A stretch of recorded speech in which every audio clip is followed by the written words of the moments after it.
이번 사연은 처가를 무시하는 동서 형님들이 예비동서인 쓰니님에게 욕을 섞어 막말하며 꼰대짓을 하길래 벌벌 떨도록 시원하게 눌러주었다는 사연인데요. 함께 보시겠습니다. 안녕하세요. 30대 중반 결혼 4년차 남자입니다. 돌쟁이 아들 하나 있어요. 여자분들이 많은 사연방에 남자가 이렇게 노크를 하니 의아스러우시죠? 여자분들이 시원하게 여기실 만한 사연이라 이렇게 들고 왔습니다. 와이프는 딸넷, 딸부잣집 막내딸이에요. 애교도 많고 똑소리 나는 사람입니다.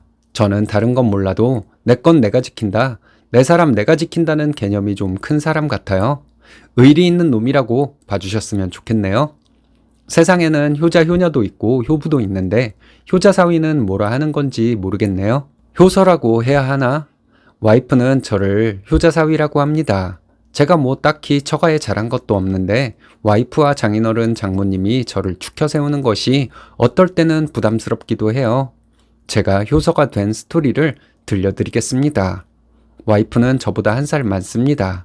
처가에서는 어린애 취급하는 막내보다 더 어린 사위이니 더 어리게 생각하는 것 같았어요. 저희는 1년 반 연애하고 제가 프로포즈를 했고 와이프도 제가 프로포즈하기를 기다렸다고 하고 결혼을 하게 되었습니다. 저는 결혼 전부터 제 명의로 된 아파트에 살고 있었어요. 그렇게 큰 평수는 아니지만 혼자 살기 부담스러울 정도였습니다. 신혼집은 제가 살던 아파트로 결정했고 와이프는 혼자 살던 원룸 전세금 빼서 혼수를 해오기로 했죠. 저 혼자 살던 곳이고 가전들도 그런대로 쓸만해서 혼수하는데 돈을 많이 쓰지 못하게 했습니다. 벽지가 좀 낡은 상태라서 와이프 전세금 뺀 돈으로 도배와 장판을 새로 했죠. 와이프와 결혼하기로 하고 알콩달콩 연애하며 깨볶는 신혼생활을 꿈꾸고 있었습니다. 그런데 예상치 못한 변수가 있었어요. 정말 이상한 처형들과 손윗동서들이었습니다. 와이프는 언니가 셋이라고 했잖아요. 첫째와 둘째 처형은 결혼한 지 오래되었고 셋째 처형은 평생 싱글로 산다며 지금까지도 싱글로 살고 있습니다. 셋째 처형은 집에 별로 관심도 없고 혼자 번 돈으로 여행도 다니며 나름 화려한 싱글로 살고 있어요. 저희 결혼할 당시 첫째 처형은 30대 후반이었고 첫째 형님은 40대 초반이었어요. 첫째 처형 부부를 처음 본 것은 와이프와 만난 지 몇 달 안 되었을 때였습니다. 보통 큰언니는 장녀라고 부모님 대신 동생들을 살펴주기도 하는 이미지가 있잖아요. 근데 와이프는 자기 언니들을 별로 안 좋아하더라고요. 특히 형부들 험담을 많이 했습니다. 형부들이 집에 오면 대접이나 받으려고 하고 장인어른을 가르치려 든다는 것이 와이프가 자기 형부들을 싫어하는 이유였어요. 제가 혼자 살다가 신혼집이 된 이 집에서 첫째 처형 집이 차로 5분 거리예요. 와이프는 저와 만난 지 얼마 안 돼서 좋은 사람을 만났다고 가족들에게 다 말했다고 합니다. 첫째 처형이 제가 가까이 사니까 한번 보자고 했다고 와이프가 전화를 했길래 저는 친구들에게 양해를 구하고 와이프와 처형이 있는 곳으로 갔죠. 편의점에서 숙취해소제 사 먹고 갔습니다. 도착해서 제가 너무 굳어 있었나 봐요. 처형은 저에게 솔직히 말해봐 땡땡아 연봉이 얼마야? 차는 뭐야? 계속 이 질문을 하더군요. 큰언니로서 제부가 될지도 모르는 남자니까 이런 것들이 궁금할 수 있지 하고 이해했어요. 솔직하게 답변을 했더니 나이치고 잘 번다 좋다 이런 식으로 칭찬도 해주길래 나쁘지 않은 분위기였습니다. 첫째 처형을 처음 만난 자리이니 제가 계산하고 헤어졌어요. 다음날 와이프가 전화통화로 자기 큰언니가 가족들에게 제 칭찬을 많이 했다고 하더군요. 나이에 맞지 않게 남자답고 능력도 좋다고 했답니다.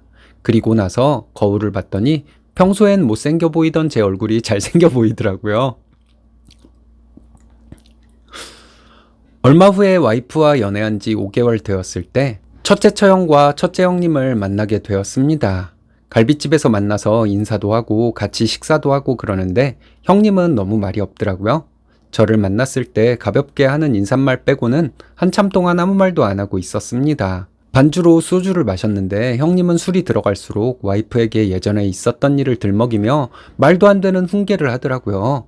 저도 아는 얘기가 나오길래 대화에 좀 끼어들었어요. 형님은 지금 처제랑 얘기하는 거 안 보여?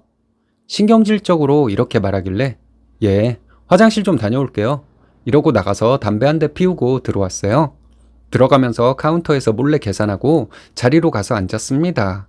그 전에 첫째 형님에 대해서 와이프가 얘기했던 게 있었어요. 큰형부가 누나 5 있는 집 외아들인데 좀 권위적으로 보이고 싶어 해서 꼰대처럼 보일 수 있다고 했거든요.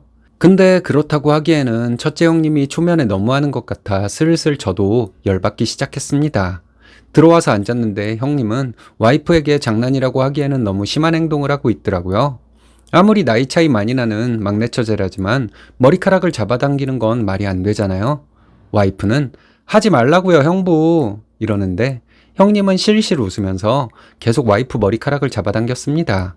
그리고는 장난인데 뭐 그렇게 정색을 해? 하는데 저도 모르게 형님한테 주먹이 나갈 뻔했네요. 분위기를 바꿔보려고 형님 옆자리로 자리를 옮긴 다음 형님 한잔 하시죠 했거든요. 형님은 가만히 있어 이씨 이러면서 인상을 확 쓰는 거예요. 그래서 저는 형님의 구렛나루를 잡아 위로 축혀 올렸습니다. 저도 제가 무슨 생각으로 그랬는지 모르겠어요. 사랑하는 연약한 내 여자 머리카락 잡아당기는 게 너무 화가 났었나 봅니다. 아! 하는 비명소리에 가까운 소리가 들리고 저는 형님에게 한 잔 받으시라니까요 하면서 형님의 팔을 잡아 올려 손에 술잔을 쥐어 주었어요. 그리고 술을 따라 주었습니다. 형님은 너 지금 뭐 하는 짓이야? 이러면서 소리를 지르더군요. 장난인데 뭘 그렇게 정색을 해요? 하면서 형님의 뒷목을 손바닥으로 좀 세게 쳤습니다. 그리고 어깨를 꽉 잡고 형님 짠하시죠? 했더니 형님은 제 눈도 못 마주치고 마지못해 술잔을 들더라고요. 저는 기분 좋은 척을 하며 2차 가자고 했습니다. 처형은 신이 나서 좋다고 했는데 형님이 그냥 가자고 해서 갈빗집에서 밥만 먹고 헤어졌네요. 근데 웃긴 건 처형과 형님이 먼저 나갔는데 카운터에 눈길 한번 안 주고 시원하게 통과하는 것이었습니다. 갈빗집에서 제가 이성을 잃고 형님에게 그런 행동을 한 것 때문에 와이프와 싸울 수도 있다는 두려움이 있었거든요.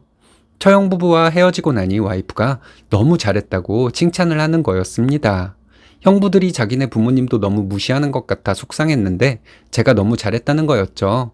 그 후로 첫째 형님은 제 앞에서 말과 행동을 조심하는 것이 느껴졌습니다. 지금 생각해보면 첫째 형님은 참 기가 약한 사람인데 잘해주는 처가 식구들 앞에서는 기세등등했던 것 같아요. 두 번째는 배가 남산만한 둘째 형님이었습니다. 결혼 한 달 정도를 앞두고 있는 상황이었는데 둘째 처형 부부가 처가에 온다는 것이었습니다. 그 전에 처가에 갔을 때 둘째 처형 부부를 본 적은 2번 있었어요. 장인어른과 대화하기 바빠서 둘째 형님과 말을 제대로 섞어본 적은 없었죠. 처가는 저희 집과 30분 정도 거리이고 둘째 처형도 처가와 30분 정도 거리에 살고 있어요. 둘째 처형은 처가에 들렀다가 저녁에는 저희 신혼집 구경도 할 겸 저희 집으로 온다길래 와이프와 음식을 준비했죠. 와이프도 그렇고 저도 음식 솜씨는 좀 있습니다. 음식을 준비하면서 집 청소까지 싹 하고 둘째 처형 부부를 기다리고 있었습니다. 형님 내외가 왔고 현관에서 큰 소리로 인사를 드렸죠. 처형 형님, 먼 길 오시느라 수고하셨어요. 이렇게 말했는데 둘째 형님은 롤티슈 바닥에 툭 던지더니 그대로 거실 소파에 앉더군요. 어떻게 그렇게 첫째 형님과 비슷한 분위기를 풍기는지 좀 화가 났지만 꾹 참고 형님, 뭐 이런 것까지 사오셨어요? 했더니 그럼 빈손으로 오겠냐? 신경질적으로 낀 말투로 이렇게 말하길래 예, 잘 쓰겠습니다. 이렇게 말하고 식사를 했습니다. 둘째 형님은 주량이 대단하시더라고요. 술은 반주 정도 할 거라 생각하고 소주 3병을 사놓았는데 밥을 반도 못 먹은 상태에서 술이 다 떨어졌습니다. 형님은 제 와이프에게 땡땡아, 술 떨어졌다. 소주도 사오고 막걸리도 좀 사와. 이러는데 정말 눈 돌아갈 뻔했네요. 아무리 막내 처제가 자기보다 한참 어리더라도 이름을 부르다니요. 그리고 무슨 아랫사람 부려먹듯 술을 사오라고 하니 너무 화가 났습니다. 형님, 담배도 한 대 피울 겸 저랑 같이 편의점에 다녀오시죠? 했더니 그러자고 해서 같이 나왔습니다. 집 앞에 나와서 담배를 피우면서 형님, 처제 이름을 그렇게 함부로 부르는 게 아니에요. 집에서 그런 거 못 배우고 장가 오셨어요? 이렇게 말했습니다. 뭐? 지금 너 나 가르치려 드는 거야? 나이도 한참 어린 새끼가? 이러면서 인상을 확 쓰더군요. 새끼라뇨. 진짜 이성의 끈이 끊어지는 걸 느끼고 낯살 먹고 모르면 배우는 거지 뭘 말이 많어. 앞으로 내가 가르쳐주는 대로 잘 배워. 처 맞기 싫으면. 알겠어? 하면서 형님 어깨를 꽉 잡고 좀 흔들어 주었습니다. 형님 손이 올라오기라도 하면 저는 안 참을 생각이었어요. 내 와이프 될 사랑하는 여자에게 이딴 식으로 하고 처가를 얼마나 무시하는 사람이면 처제 남편 될 사람에게 이 새끼 저 새끼 할 수가 있는지, 이런 인간이 무슨 가족이냐 싶었죠. 형님은 아무 말 없이 고개를 떨구더라고요. 형님, 저 이제 장가 오면 앞으로 행동 조심 말 조심해야 할 거예요. 혼나기 싫으시면요. 이렇게 말하고 형님과 어깨동무를 하고 편의점으로 갔습니다. 사실은 뒤지기 싫으면요. 이렇게 말했는데 이건 비밀이에요. 둘째 처형 부부가 가고 나서 같이 설거지하면서 형님과 술 사러 나갔다가 있었던 일을 와이프에게 말했습니다. 둘째 형님이 편의점에서 카드를 내밀 때 손을 떨면서 내밀더라는 말을 했더니 와이프가 엄청 좋아하더라고요. 와이프는 형부들 때문에 속상한 일이 많았다고 합니다.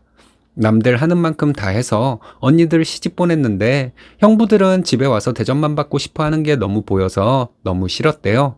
그래서 장모님께 얘기를 했는데 형부한테 뭐라고 하면 언니가 고생한다고 하셨답니다. 와이프는 형부들이 처가를 무시하는 행동을 해도 언니들이 아무 말도 하지 않아 언니들도 너무 싫었다고 하더군요.